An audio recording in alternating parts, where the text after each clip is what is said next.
King Kai versus Sugar Sean O'Malley. Did Conor McGregor steal your sunglasses? What happened with that? Who is the worst BKFC fighter? I can get Lil Wayne to walk me to the ring. I just think it'd be great. Outdoor event in Montana. King Kai goes. The camera starts panning. Lil Wayne comes out, blunt blowing. The crowd lights up. Oh, my God. Great. I can see it now. It's going to happen. And he goes, it doesn't matter what you do in the ring. You got to get on this microphone. Here's where we sell it. I wouldn't tell you guys this, but you can actually hear the sound bite because the microphone was so loud in the ring at Sturgis where we saw each other. I was lighting blunts, just having a great time. And then we hang out with Conor. And then, you guys all saw the social media of Conor and Sturgis. So speaking of what's next, bro, we got to know who's the next opponent. Who's it looking like? How did this beef between you and Sean O'Malley start? So the Sean O'Malley beef, it all started a long time ago. Who's the most overrated BKFC fighter? Who do you look up to most in the BKFC? What's up, everyone? Welcome to We Live It Sports, where this is the Center Cage edition. I'm Garcia, owner and founder. We're here with T-Rad, Taylor Radway. How you guys doing? T-Rad. How are you? Doing good. And we're also here with King Kai, BKFC champion. So, what's man, up? Appreciate you coming through, bro. Bro, it's been such a fun week up here in Montreal. So, but I gotta lock in. We're locked in. Now we're gonna talk about fighting, talk about what's coming up. I'm super fucking pumped. Thank you guys for having me on.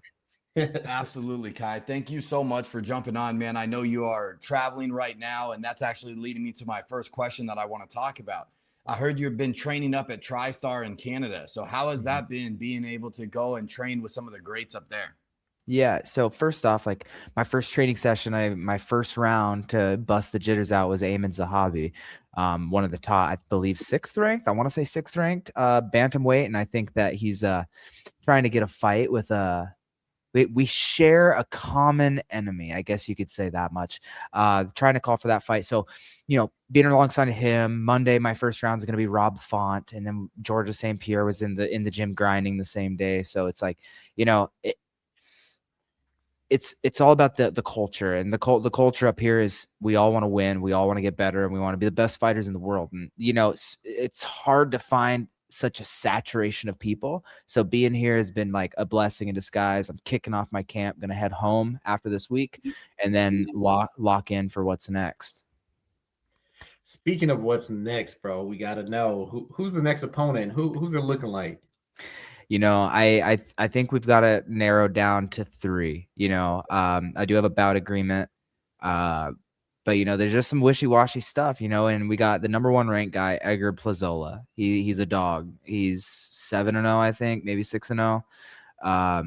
And he comes to fight. And he's from Florida. So what better place for me to beat up another Miami Muppet? But I don't know if it's going to be him. And then we have another front runner I'd probably say is Nico Gaffey from Spain. He he's a little Conor fanboy, has a Conor McGregor tattoo, so clearly they were going to try to push him. So that's why he makes sense. I think stylistically I'm going to absolutely dismantle him, possibly make him cry on the stool like I did Howard Davis. And then an honorable mention's got to be Gary Fox from the UK. I know I think they just announced a fight of his, so I might have to cross him off the list. But I truly thought after, every time I repost a video of him and I facing off with Conor, it gets millions of views. The first one got 2.8, and then this last one got, I think, like just shy of 1 million or just over. So it's like, I thought that was going to be the fight because the public wanted to see it. But either way, we're going to be rocking the Hard Rock, and I've sold it out for a record one time, and I'm hoping to come back and break another BKFC record. So man, speaking of that face off, I just got to ask. So when you were doing that face off with Fox there, it looked like, did Conor McGregor steal your sunglasses? What happened with that? So if you watch the video, I could have sworn it was Conor that just smoothly swiped it off the hand once I brought the belt up. The belt goes away. The sunglasses were gone. Now, listen, I might have gotten them back and might have lost them at the casino. That was in my off season, and boy, was I partying at the Hard Rock. Was that fun? Outside of that, it looked like Conor had him, but some of the chats say it was Gary. But either way, I don't have those sunglasses. So either Conor McGregor or Gary Fox has my sunglasses, and they were Versace's, so kind of want them back, kind of want to find them, or they could be at, a blackjack table. And whenever I was just fucking having fun at the Hard Rock. So speaking of off season though, right? We know you're about to get camp started off, but man, so I caught a little bit of a stream that you did yesterday or last night with Dylan Wallace. Man, how did this come to be? It looked like you guys were having a whole lot of fun out there exploring the nightlife in Canada, and then you had some special guests on that stream. So how did that come to be?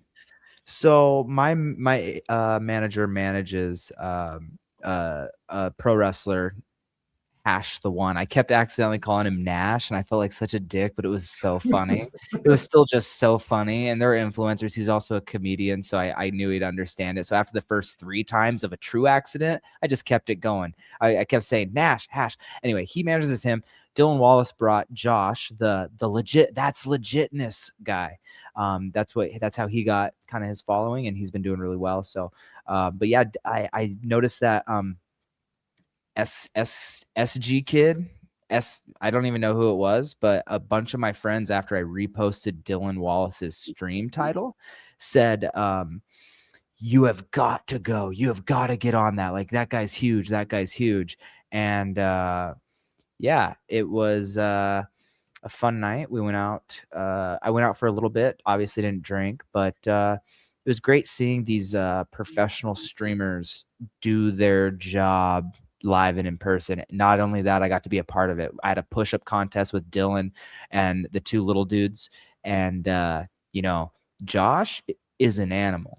Josh legitness is an animal. He was just cranking them out. I was like, what the fuck, dude? I'm going to lose. And I lost. I started laughing. My knee touched. Like, you're out. Fuck. But yeah, it was a great time. Really, it just came to be. I met Dylan Wallace down at the Kirgo House in LA. And from there, it's just we've stayed in contact. And it's like, oh, you're in Montreal? Oh, I'm in Montreal. Oh, you're doing this? Hey, I'd love to. So it just worked out well. And I got to meet some cool people. I got to see some familiar faces. And, most importantly, I got to meet one of the future top rappers in the world. So. Did you bust a freestyle with him? No. Nope. As you can see, I do not match that description to be able to do so. So I'm gonna stick to bare-knuckling people and just making sure the mustache is perfect. That's what I bring to the table. Okay. So since you're up there in Canada and everything, so what's your plan for the upcoming fight camp? It was going to be to stay out here, but I'm a very meticulous person. I write everything down. I plan it to a T on what I do. And I don't have my own vehicle up here. I don't, we kind of came into this because Tristar is an MMA gym. So I'm also working with the Olympic Training Center up here in Canada. Some great guys, great training partners, great coaching, great insight on what I can do better, what I can fix, and what I should not destroy. Like all of them are like, oh wow, like you're a very unique fighter, like we want to work with you because you got it. But I'm gonna go to Philly for Knucklemania 6. I leave Wednesday. I have a few places to train down there just to get work in. My girlfriend will be there too, so she'll probably hold pads for me. She's a legend. And then we're just going to go home and I'm going to go lock in. I'm going to take what I learned here. I'm videotaping all of it. I'm making sure that I know what drills I need to be doing and what I need to be focusing on just to get better as a boxer. But yeah, I have a few more days here and I'm going to get some rounds in, like I said, with Rob Font, Eamon Zahabi again. And we're just going to level up while we're here, get beat up a little bit, or maybe not.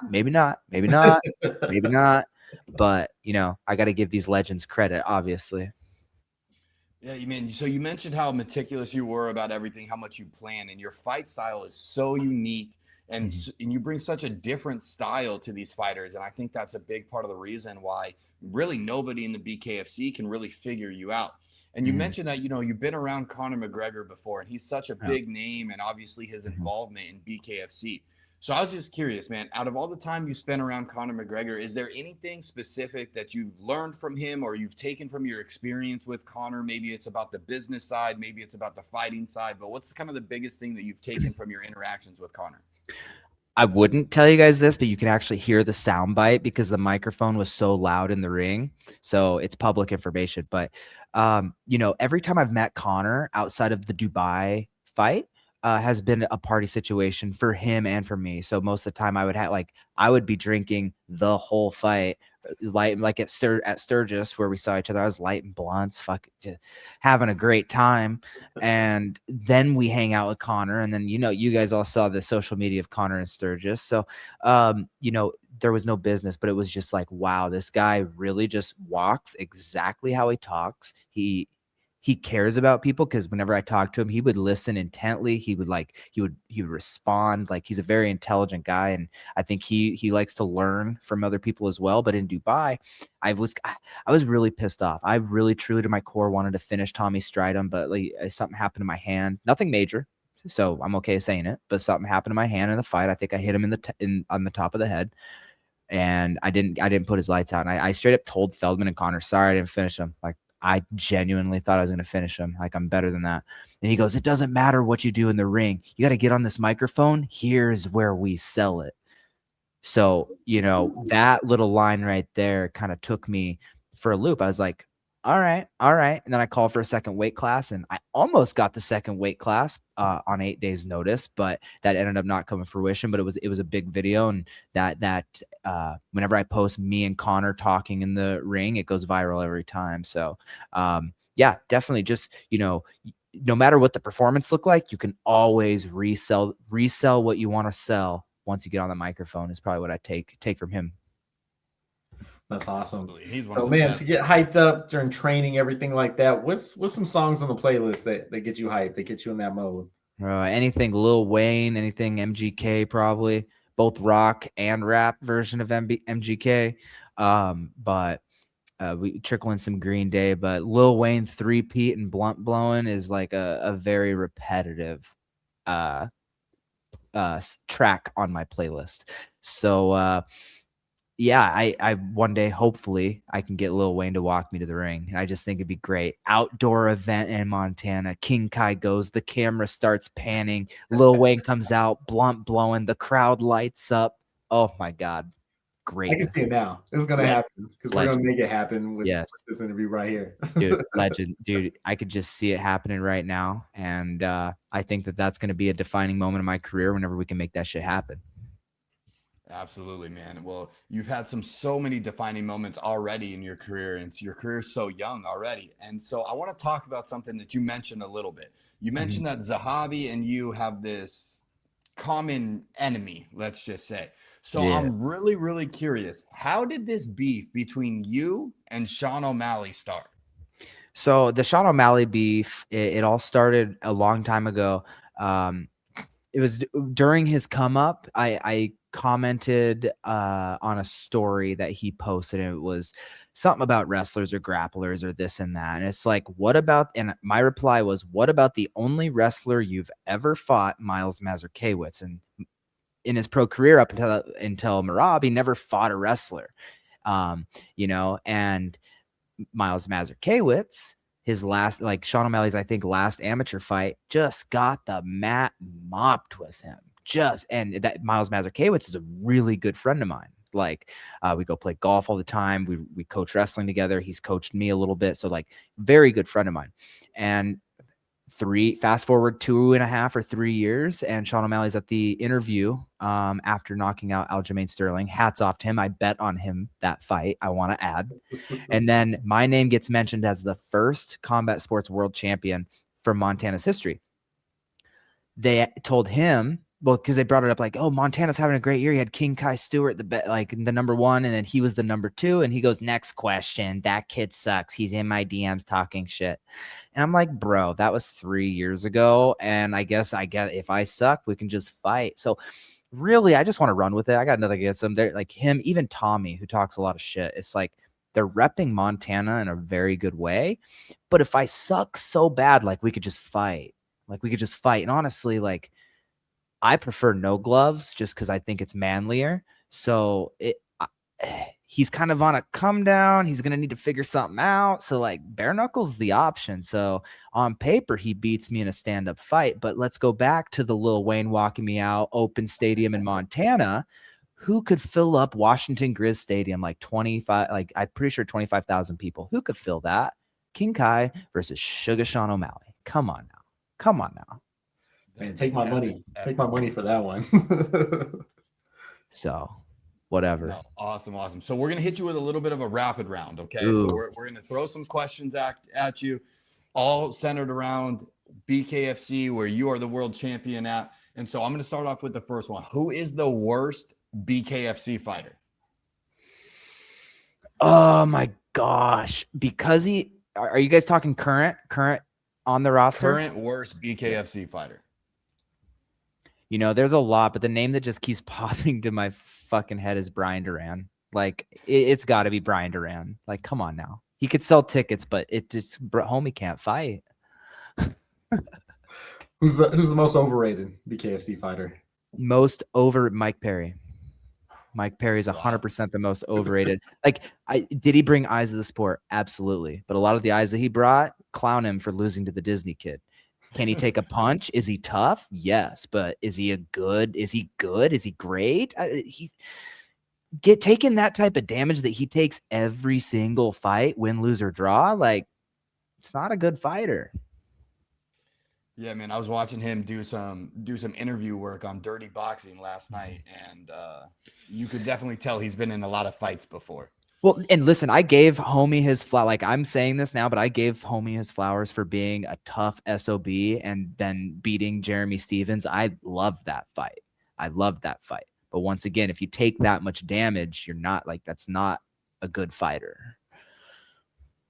Absolutely. So speaking of this, your next fight most likely probably going to be in Florida again, where everybody seems to have a problem with you, or at least they did, until you beat them all. And now I think you're gaining a lot of fans there in Florida. So why do you think all these Florida BKFC fighters are trying to gang up on you? And why do you think there's so much hate from these BKFC fighters in Florida specifically against King Kai? You know, maybe we got off on the wrong foot. Listen, I'm a good guy. I'm sure they're all good guys.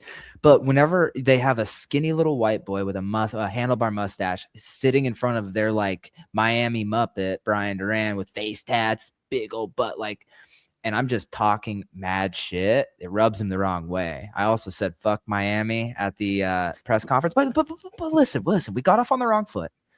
Let's say in a perfect world, or in an imperfect world, I don't fight the number one contender, Edgar Plazola. So that means I'm not going to be fighting someone from Miami. Watch. I can win Miami over, guys. It's a great place. It's warm. It's sunny. The food's great. The atmosphere is great. The Hard Rock is beautiful. So like, maybe, just maybe, I can be the American coming in and saving the day in Miami. So that's the goal. But, you know, whenever you talk as much shit as me, they're going to hate, Taylor. They're going to hate. Miami is great. Just remember, can't find your wife there. Yeah, do not find your wife there. I found mine in the literal opposite side of the country, and it was a great decision. All right, so let's end this on a positive note. Who do you look up to most in the BKFC? Man. If I have to say BKFC homegrown, it's 100% Christine Faria. Now, if we add in just one other person, if we say male and female, I guess I'll just go that route. Austin Trout. Austin Trout came in as a boxing world champion, no ego. He was eager to learn, love for the sport. He said in an interview, he straight up said to kind of see bare knuckle. Some of the bare knuckle guys like gave a video of King Kai Stewart, and he watched the clinch work, and arguably like his clinch work helped him knock out Luis Palomino like in the first fight. So that angle he cut and then just slid it up, like it was amazing. So I do like him just because of his willingness to learn from everybody, even the youngest kid on the roster, you know. And I didn't even know, I heard it in an interview. So, you know, that was super, super cool of him just to put the ego aside, which I don't even think he has an ego, but as fighters, you know, we secretly all of us have the fucking ego. Some of us are more loud than others. But no, Christine Faria has been a model champion. She's dominating all these people. She exploded Borga's face. Like, those are some bad people right there. Bad ass people.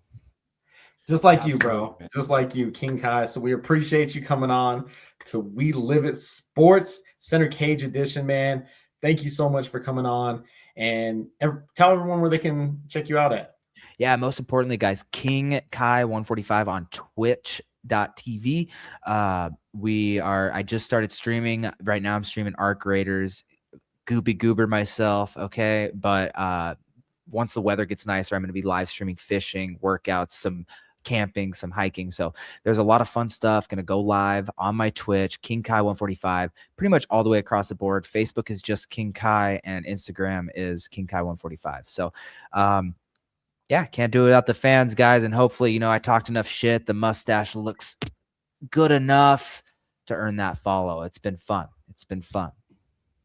Well, we appreciate you, man. Everybody go take a follow for King Kai. And thanks for tuning in to We Live It Sports.